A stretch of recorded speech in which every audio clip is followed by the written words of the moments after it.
Le Sahel est aujourd'hui confronté à de nombreux défis. L'espace sahélo-saharien est devenu un arsenal à ciel ouvert qui alimente le narcoterrorisme. Malgré les crises qui le traversent, le Sahel reste une région extrêmement convoitée. Géopolitique du Sahel est un rendez-vous hebdomadaire dont le but est de mieux comprendre cette région et de cerner les enjeux derrière la rivalité qui oppose les grandes puissances pour son contrôle. L'émission est animée par Leila Gertal sur Radio Ifriqiya FM.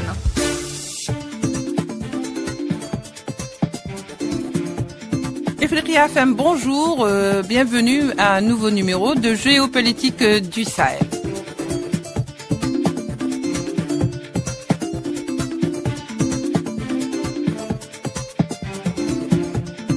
Géopolitique du Sahel s'intéressera aujourd'hui à cette fameuse réunion de la CEDEAO et des décisions qui en ont découlé. Pour en parler, nous recevons avec beaucoup de joie nos deux consultants, comme je le disais, Ahmed Kateb, qui est professeur universitaire, expert en questions internationales et consultant à Ifriqiya FM. Ahmed Kateb, bonjour, merci d'être avec nous. Bonjour Leila. Et bien entendu aussi Abdelkader Soufi, consultant et professeur universitaire, consultant à Ifriqiya FM. Abdelkader Soufi, bonjour. Oui, bonjour.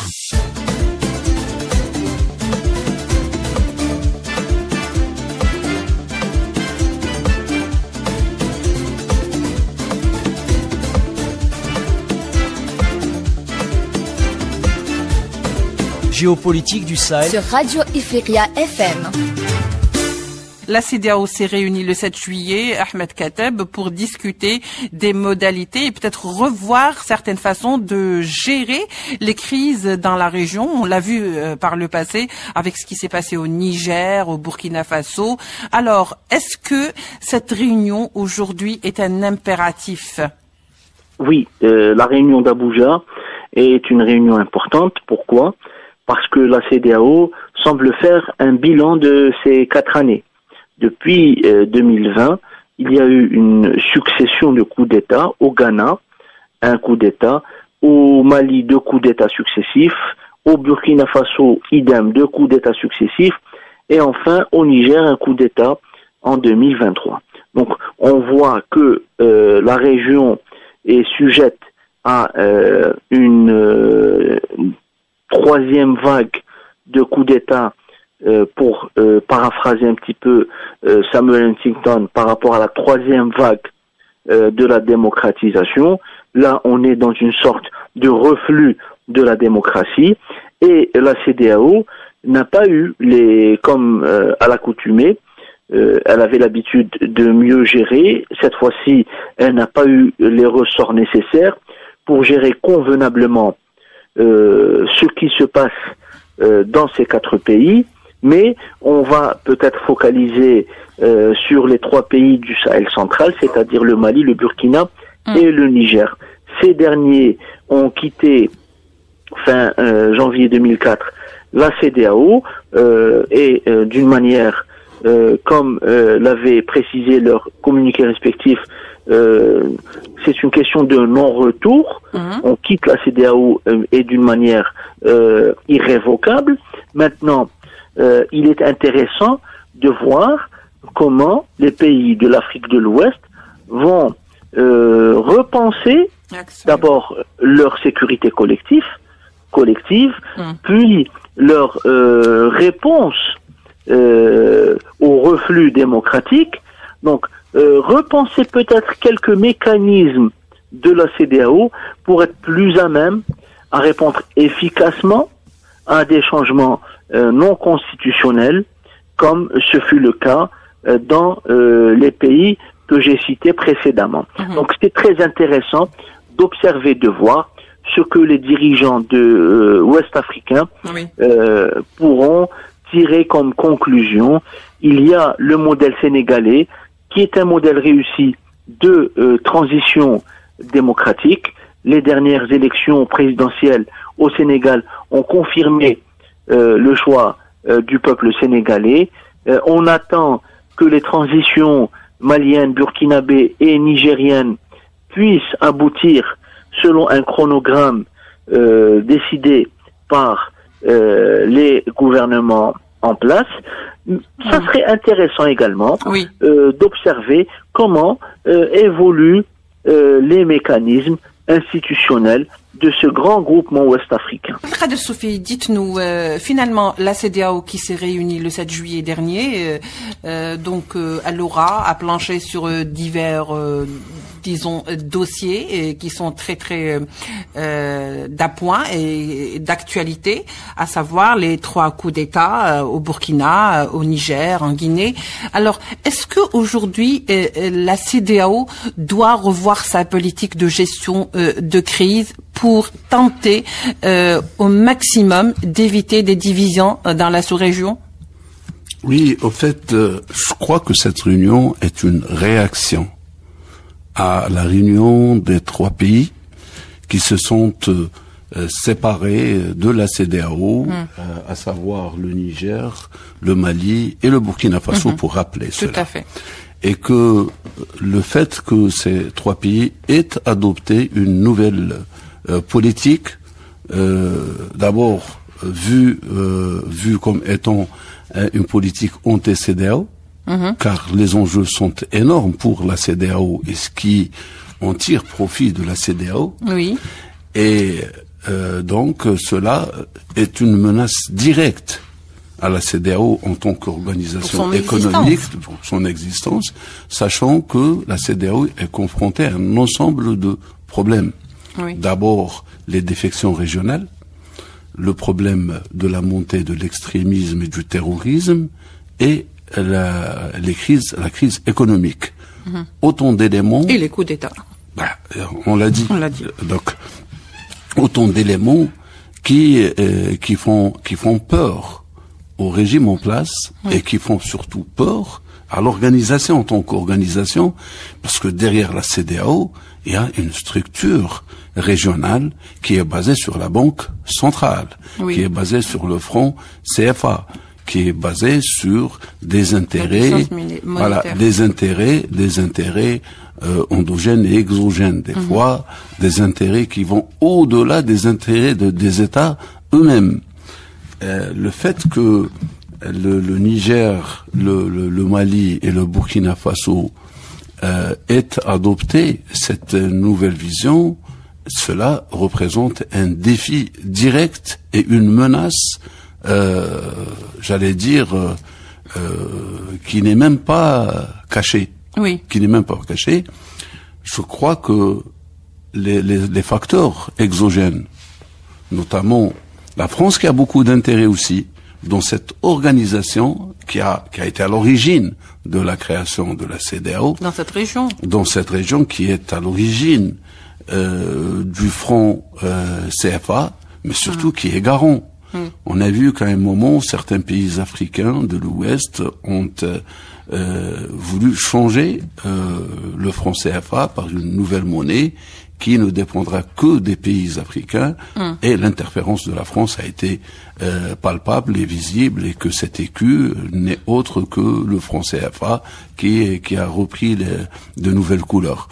C'est pourquoi aujourd'hui la CEDEAO s'inquiète en tant qu'outil, et elle essaye de revoir sa feuille, sa copie, quant à un avenir d'abord par rapport à l'ensemble des États qui la composent aujourd'hui, mais comment faire face à cette menace des 3 pays qui, si jamais il y aura une réussite dans la nouvelle configuration économique de cette tripartite, est un risque de voir d'autres pays se détacher et rejoindre cette nouvelle organisation. Oui, tout à fait, Abdelkader Soufi. D'ailleurs, c'est ça, au fait, les risques qui sont en train de planer comme un spectre sur cette institution qui est donc la CEDEAO, qui est une organisation régionale qui représente les pays de l'Afrique de l'Ouest, juste pour le rappel. Ahmed Kateb, est-ce que finalement cette réunion de la CEDEAO n'est pas une sorte d'occasion pour cette institution qui devrait réviser non pas tout ce qui fait la loi interne de cette institution, mais au moins le régime des sanctions, sans bien entendu les supprimer, parce que finalement c'est à partir de ce point d'achoppement qu'il y a eu les différences, qu'il y a eu ces accusations de la part de certains pays de la région sur le fait que la CEDEAO fait dans le 2 poids 2 mesures. Oui, bon, le problème s'est posé par rapport surtout au Niger et le régime des sanctions très sévères imposées à ce pays. Aujourd'hui, dans la révision de la copie de la CEDEAO par rapport à ses réactions face aux changements anticonstitutionnels dans la sous-région de l'Afrique de l'Ouest, il serait intéressant de voir si la CEDEAO apporterait, et je le dis au conditionnel, des arrangements nouveaux pour pouvoir éviter de pénaliser le peuple par rapport aux gouvernants issus de changements violents ou anticonstitutionnels. Donc, parce que les sanctions imposées au Niger ont été perçues comme étant des sanctions injustes, imposées surtout au peuple du Niger, qui est l'un des peuples les plus pauvres au monde. Donc, alors, imposer des sanctions inhumaines, drastiques, fermer les frontières terrestres, aériennes, et empêcher, sans tenir compte des besoins de la population. Tout échange commerciaux entre le Niger et ses voisins a été perçu comme étant une mesure inhumaine. C'est ce qui punitive. Fait que aujourd'hui les trois pays qui forment l'AES sont dans une nouvelle configuration institutionnelle, politique, économique, sécuritaire, etc. Et ont lancé dernièrement, le 6 juillet, ils ont lancé le système confédéral.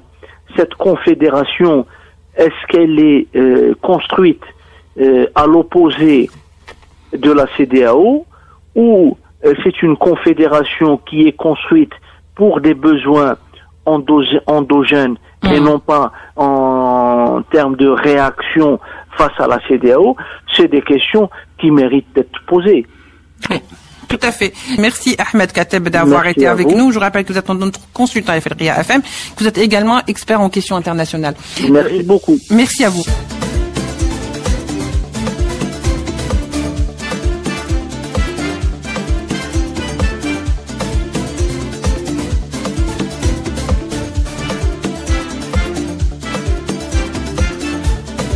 Géopolitique du Sahel sur Radio Ifriqiya FM. Abdelkader Soufi, pour aller dans le même ordre d'idées, alors vous savez très bien que depuis longtemps la question de la CEDEAO ou les critiques sur la CEDEAO commençaient à peser très lourd. Alors avec ces arrivées au pouvoir ou ces coups d'État qui se sont faits de manière répétitive dans plusieurs pays, qui ont fait tache d'huile, ont encore et également un petit peu enfoncé le clou dans cette institution aujourd'hui. Est-ce que vous pensez que ce sont aujourd'hui cette façon ou ce mal ou cette difficulté à gérer finalement ces putschistes où les sanctions ont été très sévères, comme disait Ahmed Kateb, plutôt des sanctions punitives plutôt que de sanctions juste pour un petit peu remettre les choses sur les rails, n'a pas été un petit peu le coup de grâce pour cette CEDEAO? Je poserai la question autrement. Dites-moi. Combien de coups d'État il y en a eu en Afrique? Ah, c'est sans compter. Combien de coups d'État il y en a eu depuis la création de la CEDEAO, depuis 90? Combien de pays de la CEDEAO ont été touchés par les coups d'État?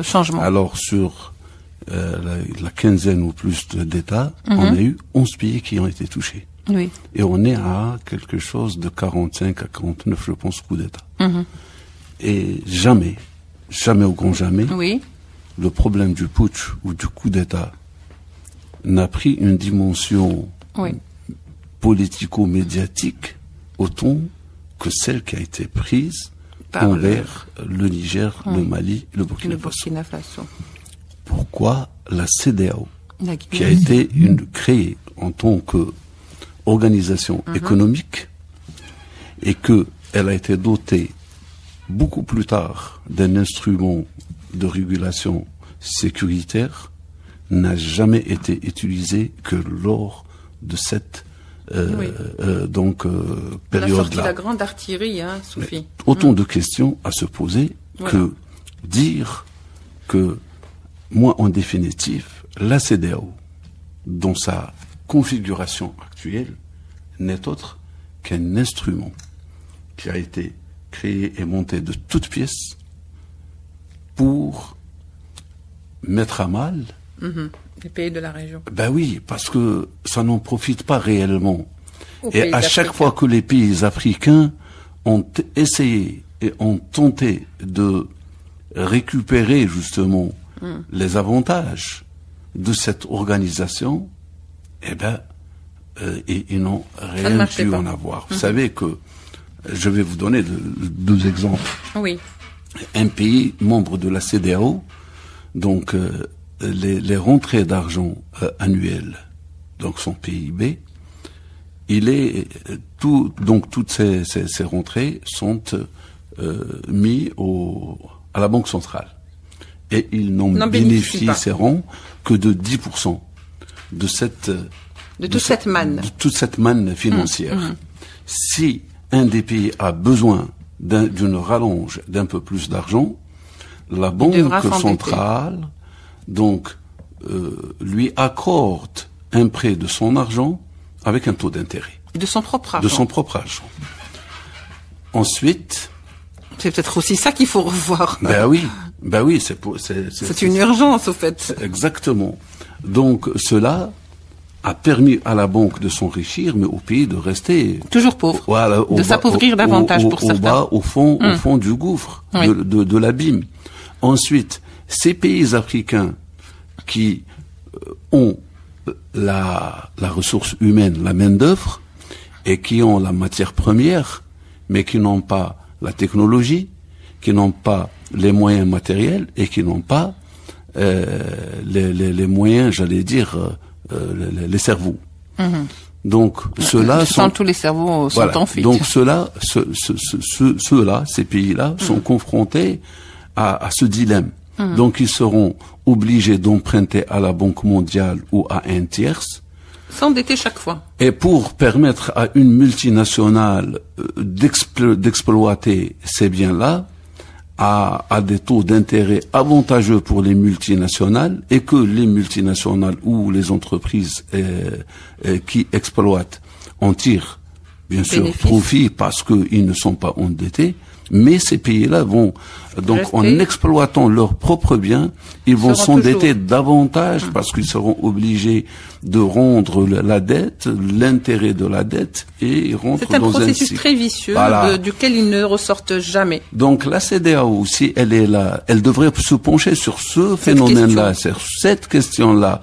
C'est pourquoi moi personnellement, en tant qu'Africain, j'ai mal pour mes pays africains, pour mon Afrique, et j'ai mal pour l'ensemble de ces États qui n'arrivent pas à démarrer, à se défaire et à démarrer. Moi, je dis pas qu'il faut sortir de la CEDEAO, non. Il faut revoir le système. Il faut rendre autonome et indépendant la CEDEAO. D'abord, et il faut lui donner l'outil qui permet à ces pays de s'épanouir et non le contraire. Pourquoi? L'organisation réussit dans sa forme, elle donne l'impression qu'elle réussit, mais en réalité, on ne voit rien sur le terrain. Il n'y a pas de développement local, il y a rien, il n'y a pas d'infrastructure de base. Alors que des pays européens qui sont beaucoup plus pauvres en réalité par rapport aux pays africains, voient leur pays se développer, leur peuple s'épanouir. Il y a une volonté politique très réelle. Et en plus, les Africains qui vont là-bas, ils font les beaux jours de ces États-là, de ces pays-là, au détriment de l'Afrique, au détriment de notre Afrique, de mon Afrique. Voilà. Ben justement, c'est ce qui est reproché au fait à la CEDEAO, c'est finalement d'être une institution qui, pendant longtemps, dit œuvrer pour le bien-être des pays de la sous-région sur le plan économique et bien sûr sanctionnerait politiquement tout pays qui enfreindrait certaines résolutions de cette institution, à savoir les coups d'État ne sont pas reconnus. N'empêche que, on l'a vu, vous l'avez dit vous-même, Abdelkader Soufi, que les derniers coups d'État ont carrément levé le voile sur certaines vérités, à savoir que les sanctions avaient vraiment des allures d'expédition punitive contre ces pays au lieu d'aller vers un accompagnement. C'est peut-être aussi ça qui a fait que il y a eu des réactions très violentes de la part de certains pays, le Niger, le Mali et bien sûr le Burkina, qui ont peut-être préféré se retirer parce que tout simplement ils ont vu que la CEDEAO ne les avait pas réellement accompagnés comme elle aurait dû le faire et non pas comme elle aurait pu le faire parce qu'elle l'a pas fait. Vous savez, moi, j'analyse la politique, je ne suis pas un politicien. Et j'essaie d'être objectif et d'aller au fond des choses.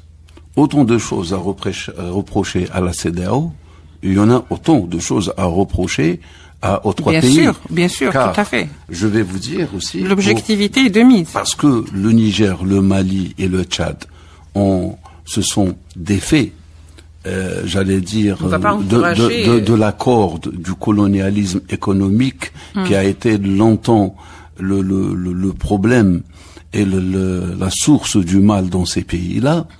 Et à un moment où on s'attendait justement que ces pays-là, bien qu'ils travaillent ensemble pour développer un marché commun, une vision commune, mais l'approche politique interne pour régler le problème ne repose pas sur le côté militaire. Car, bien sûr, car l'expérience a montré que avant les nouvelles alliances de ces pays-là, il y avait le plan Serval, Barkhane, Task Takuba, le G5 Sahel +1, il y a eu l'opération Sabre, Licorne. Toutes ces opérations ont échoué. Cela veut dire qu'il faut revoir sa stratégie. Il faut se dire si le problème que militaire, il aurait pu être réglé de cette manière. Voilà, s'il n'était que militaire, on l'aurait réglé depuis longtemps. C'est pas le cas. L'exemple le meilleur est à prendre en Algérie et nulle part par ailleurs. Et je vais vous dire pourquoi. Oui. Regardez aujourd'hui, par exemple, l'Afrique du Sud, qui est un pays émergent et qui est un pays économiquement assez épanoui. Sauf qu'il est confronté à certains problèmes. La corruption, certains problèmes marginalisation, l'héritage de l'apartheid, et cela risque de remettre en cause la stabilité du pays de l'intérieur. L'Algérie, qui a connu toute forme de radicalisme et de crimes durant les années 90, a su à un moment et a eu le courage de dire basta, et que pour la refonte, il faut considérer l'ensemble des acteurs à la base, sans en exclure toutes les formations, de la population, toutes les visions, sans exclusion, un travail inclusif, et ce travail inclusif a permis à l'Algérie de s'en débarrasser du radicalisme, de se relever et de prendre ces défis un à un. Aujourd'hui, l'Algérie est la 3e puissance économique. L'Algérie est un pays qui n'est pas endetté, et l'Algérie aussi a beaucoup d'expérience à partager avec ses pays voisins pour permettre aux républiques qui ne sont que nos frères, que nos amis, et qui ne sont que ces gens-là avec qui nous avons un destin commun, et je ne crois pas qu'ils pourront avoir meilleur atout ou meilleur allié que l'Algérie, car l'intérêt de l'Algérie, c'est la stabilité de ces pays-là, et c'est de pouvoir permettre à l'ensemble des Africains de travailler en étroite collaboration. D'ailleurs, la création de zones de libre-échange et l'ouverture de la dorsale et de certaines routes et de certains projets est à même de dynamiser et de lancer ce qu'on appelle les enclavés, les régions. Le développement local. Voilà, le développement local. Et c'est pour ça que, en principe, ces trois pays devront prendre exemple sur l'Algérie, devront travailler avec l'Algérie, s'inspirer et travailler avec l'Algérie. Et l'Algérie connaît mieux que quiconque. L'expérience a montré qu'elle peut les aider. Aujourd'hui aussi, je reviens à dire que la CEDEAO, c'est tant mieux qu'aujourd'hui ils se réunissent, c'est tant mieux qu'ils commencent à voir le problème prendre conscience aussi. De face. Donc ils tournent pas le dos, mais aussi il faut pas qu'on le voit avec des yeux et des lunettes qui ne sont pas africaines. Oui. Il faut les voir avec les lunettes et avec les yeux, voilà, sans prise, avec la vision locale. Sans influence étrangère, ou si vous voulez dire la France. C'est ce que je voulais dire la non, France, je ne veux pas dire la France, je veux dire tout facteur exogène, que ce soit la France, les États-Unis d'Amérique, la Russie, la Chine, le Japon ou autres. Ceux-là, ce sont des partenaires avec qui il faut travailler en commun pour développer une action gagnant-gagnant. Je ne suis pas contre la France, je ne suis pas pour autre pays, je suis juste pour un partenariat juste. Légal. Les Français, c'est tant mieux parce qu'il y a un langage commun que les Africains parlent avec les Français. Il y a certaines souplesses, j'allais dire, certains mécanismes en commun, mais il faut développer aussi ce partenariat et peut-être vers un partenariat qui peut être bénéfique aux deux parties. Voilà, c'est-à-dire que finalement revoir une certaine politique de la CEDEAO qui aujourd'hui n'est plus fonctionnelle, qu'il va falloir peut-être revoir aussi, et que c'est là le défi qui attend aujourd'hui la CEDEAO, cette organisation ouest-africaine qui devrait accompagner ces pays, qui devrait voir et gérer les crises au lieu de sanctionner, au lieu d'être peut-être au service de certains je dirais puissances étrangères. Merci beaucoup en tous les cas Abdelkader Soufi d'avoir été avec nous aujourd'hui. On se retrouvera la semaine prochaine pour un nouveau numéro de Géopolitique du Sahel. Je rappelle que vous êtes notre consultant à FLRI FM. Merci également à notre réalisatrice Aïcha Hammer. On se retrouve donc, comme je disais, la semaine prochaine. Au revoir.